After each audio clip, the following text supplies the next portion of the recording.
Turning back now to Donald Trump's campaign overhaul, Trump announced Wednesday Breitbart executive Stephen Bannon is assuming the role as campaign CEO, while Republican pollster Kellyanne Conway is now the campaign manager.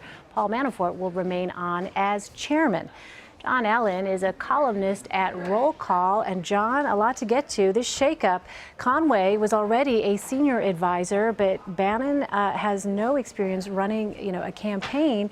What does this say here about the campaign's direction moving forward? I think it says most of all that they had to get rid of Paul Manafort as the face of that campaign. This is the third campaign manager that we're looking at, or campaign management team that we're looking at for Donald Trump. And we're looking at it in the middle of August before a November election. People start voting in several weeks in early voting states. So this could not be happening at a worse time for Donald Trump. And look, Kellyanne Conway is a professional, a tremendous strategist and pollster. The guy they brought over from Breitbart, not so much. Also, they brought in Roger Ailes. Right. And so you bring in these, for debate prep, you bring in these folks for media purposes. And what Donald Trump is doing is focusing on trying to change the narrative of the campaign at a 60 or 30,000 foot level and still not paying attention to the mechanics on the ground that he would need to win battleground states. So basically, is it, as Corey Lewandowski famously said, let Trump be Trump?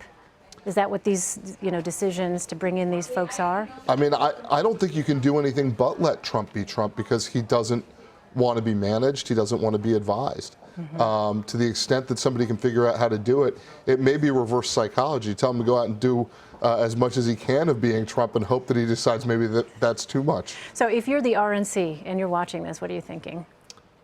I'm praying.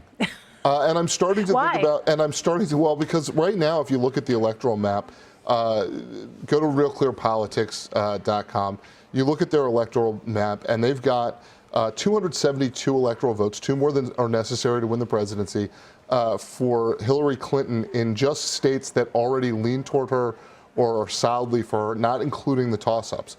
You're looking, if you're the Republican National Committee, if something doesn't change, you are looking at an electoral wipeout on the presidential level. You're looking at Senate and House candidates getting dragged down as well. And if I'm them, I start thinking about how to try to preserve my majorities in Congress and how to make sure that I get enough data from this election in terms of voters, donors, political organizing in the states to try to not have this affect the next election. Because usually what happens is the presidential candidate and their campaign are the ones collecting the information from new voters and new donors that then get turned over to the party and strengthen the party in the future. That's not happening with Donald Trump. Okay, so let's talk about, you mentioned what the map is looking like. You see these polls that are coming out that are showing Donald Trump behind, and particularly in battleground states.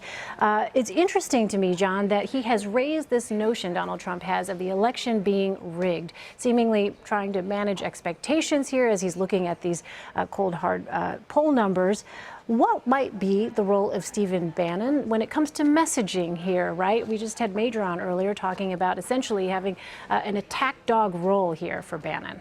Well, also, I think, the group that Bannon comes from, Breitbart News, reaches a ton of people and certainly reaches a lot of conservatives and a lot of people who weren't necessarily Trump supporters, but obviously a lot of them as well. Yeah, I think he's going to come in and try to find the things that can try to strip the bark off of Hillary Clinton, for lack of a better term. But I'm not sure what that next level thing is, because we've got Trump surrogates saying she should be shot for treason. We've got crowds saying she should be locked up, none of it with a trial.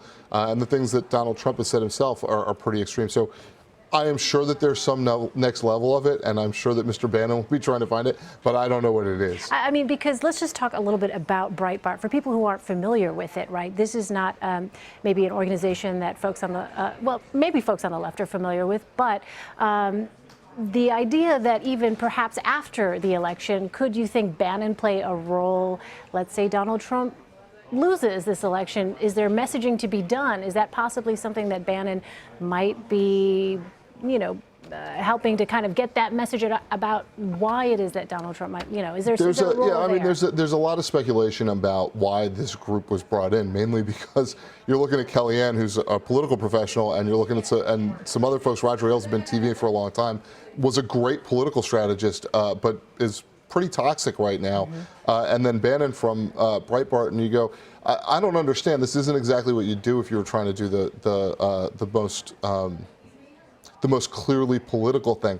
So people are trying to speculate about what it means. It may be setting up Donald Trump for the next thing. It may be trying to explain away a loss. Donald Trump's going to be with us a long time. He is the Republican nominee, and that will give him standing to speak for many years after this about the Republican Party that he led in 2016. All right, Jon Allen, thanks so much. It's always a pleasure, Elaine.